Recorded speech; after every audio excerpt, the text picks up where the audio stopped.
Hello, you buggers. Anyway, what's happening? So it's Memorial Day, and we had a cookout, and did some yard work. And even though the wife tried to keep me busy enough to not have me in the shop, I managed to sneak in here and get a little bit done.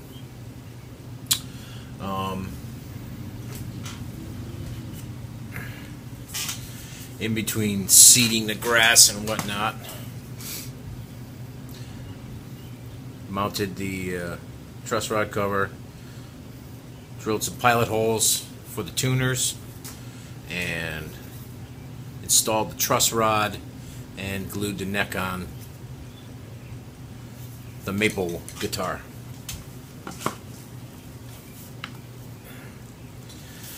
And I just wanted to show you how I glue my fretboards on. I mean, I've seen a lot of people use like every known clamp there is, you know, and clamp it like it's, you know, the life's depending on it. But what I do is pretty simple.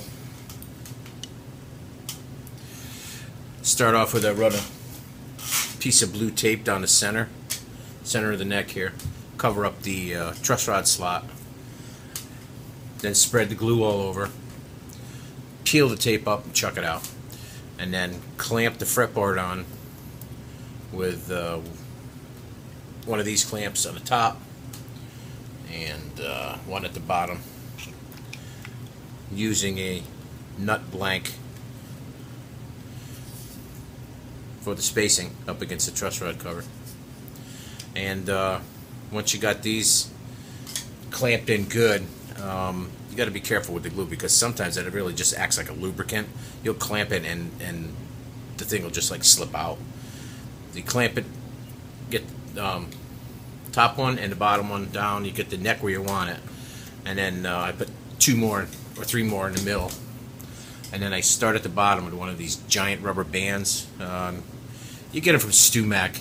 You know, they're supposed to use them for binding, but I don't use this thing for binding. I use the tape.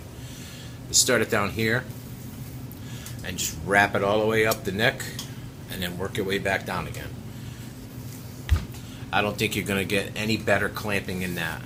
Not only does it hold it down, and it holds down really well, because it's elastic, it actually centers the fretboard on the neck while it's holding it there. Works awesome. So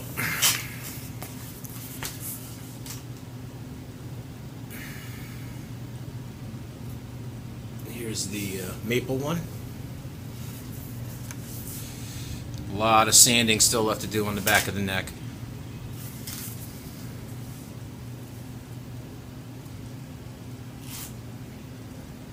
But starting to look like something.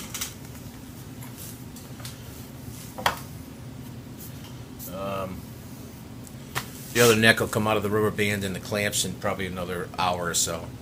And then I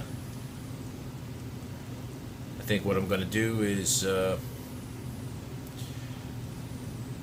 run it through the router.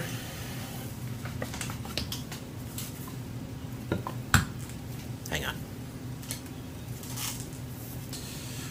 Run the router down here, and it's going to square off the fretboard perfectly to the side of the neck.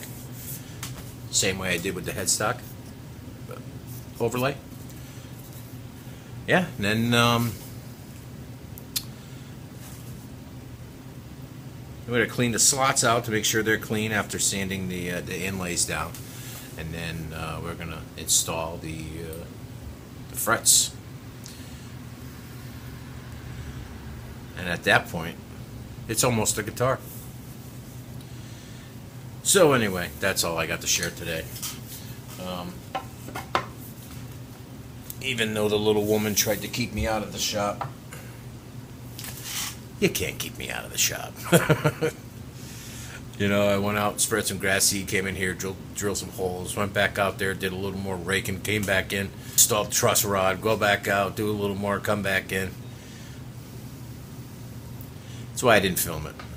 I mean, I don't think I was in here any more than 10-15 minutes at a pop. Of course, I was in here probably 10-15 times, but you know what? I got the yard work done, had the cookout, and got some work done in the shop too, which is awesome. You know, I had a 4-day weekend, and already put 2 videos up this weekend, and this will be the 3rd one, so pretty productive. So anyway, stay out of trouble, and we'll see you next time. Peace.